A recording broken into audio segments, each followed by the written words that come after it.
નમસ્તે મિત્રો, કેમ છો બધા? આશા રાખું છું કે તમે બધા મસ્ત હશો અને સ્વસ્થ હશો તમારી જિંદગીમાં. તો ચાલો એક ફરી નવી રેસીપી લઈને હું તમારી સમક્ષ આવી ગઈ છું.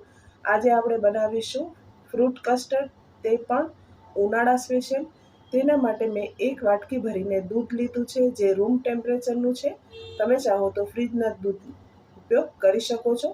તેમાં હું 3 ચમચી જેટલો કસ્ટર્ડ પાવડર લઈશ. તમને કોઈ પણ કરિયાણાની દુકાન પર આ એકદમ સરળતાથી મળી જશે. હવે કસ્ટર્ડ પાવડર છે તેને સરસ રીતે મિક્સ કરી દેવાનું છે.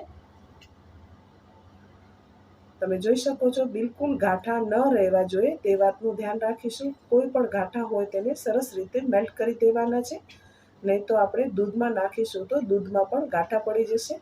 હવે એક બાજુ મેં 1 લીટર જેટલું ગરમ દૂધ કરવા મૂકી દીધું છે લો ફ્લેમ પર. હવે ગેસની ફ્લેમ આપણે મીડિયમ કરી દઈશું અને જ્યારે એક ઉભરો આવે ત્યારે આપણે તેમાં કસ્ટર્ડ પાવડર નાખીશું. હમણાં આપણે તેનો ઉપયોગ નહીં કરીએ, થોડી વખત આપણે દૂધને આવી રીતે ચલાવશું ગેસની મીડિયમ ફ્લેમ પર. તળિયામાં દૂધ બેસે નહીં તે વાતનું આપણે ધ્યાન રાખવાનું છે. સરળતાથી આ કસ્ટર્ડ છે તે બની શકે છે અને ડાયાબિટીસવાળા પણ તેનો ઉપયોગ કરી શકે છે.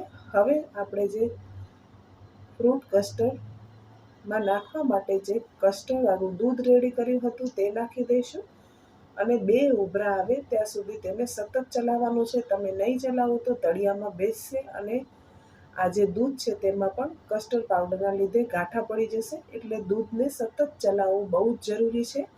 આવી રીતે તેને તળિયાથી ઉપરથી નીચે તરફ તેને સરસ રીતે ચલાવતા જ રહેવાનું છે અને ગેસની ફ્લેમ મીડિયમ કરી દઈશું. દૂધ આપણું તૈયાર થઈ ગયું છે અને કમ્પ્લીટલી તેને ઠંડુ કરી લેવાનું છે. હવે 1 વાટકી જેટલો એકદમ ઝીણો ઝીણો સમારીને ગોળ લેવાનો છે.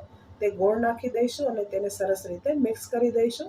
તમે ચાહો તો સાકરનો ઉપયોગ કરી શકો છો અથવા મિશ્રીનો ઉપયોગ કરી શકો છો, પણ હું ડાયાબિટીસવાળા પેશન્ટ પણ પી શકે એટલે મેં ગોળનો ઉપયોગ કર્યો છે. હવે દૂધને મેં 8 કલાક જેટલું ફ્રીજમાં ઠંડુ કરવા રાખી દીધેલું.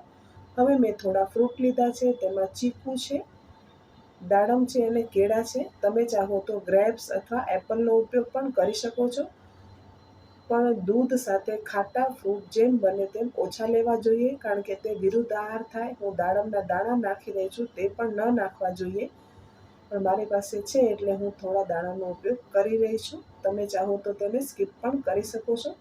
તમે ચાહો તો ખાલી કેળા અને ચીકુનો ઉપયોગ પણ કરી શકો છો. ઘરમાં કોઈ ગેટ ટુગેધર હોય કે બાળકોની જન્મદિવસની પાર્ટી હોય તો તમે આ ઠંડુ ફ્રૂટ કસ્ટર્ડ બનાવી શકો છો અને ટેસ્ટી તો છે, સાથે હેલ્ધી પણ એટલું છે. તો તમે આને એકદમ સરળતાથી ઘરે બનાવીને સર્વ કરી શકો છો. તો મિત્રો, તમને મારી આ ફ્રૂટ કસ્ટર્ડની રેસીપી કેવી લાગી કમેન્ટ કરીને મને જરૂરથી કહો. અને જો તમને વિડીયો થોડો પણ સારો લાગ્યો હોય તો વિડીયોને લાઇક, શેર અને સબસ્ક્રાઈબ કરવાનું ના ભૂલશો. બાજુમાં રહેલા બેલ આઇકનને જરૂરથી પ્રેસ કરજો, તેથી તમને મારી આવનારી વિડીયોના નોટિફિકેશન મળે, તે પણ ફ્રીમાં. અને હા મિત્રો, જો તમને વિડીયો સારો લાગ્યો હોય તો તમારા ફેમિલી અને ફ્રેન્ડમાં પણ શેર કરવાનું ના ભૂલશો. તો ચાલો મિત્રો, ફરી મળીએ આવી જ નવી અને ઇન્ટરેસ્ટિંગ રેસીપી સાથે. ત્યાં સુધી આવજો. Thank you for watching.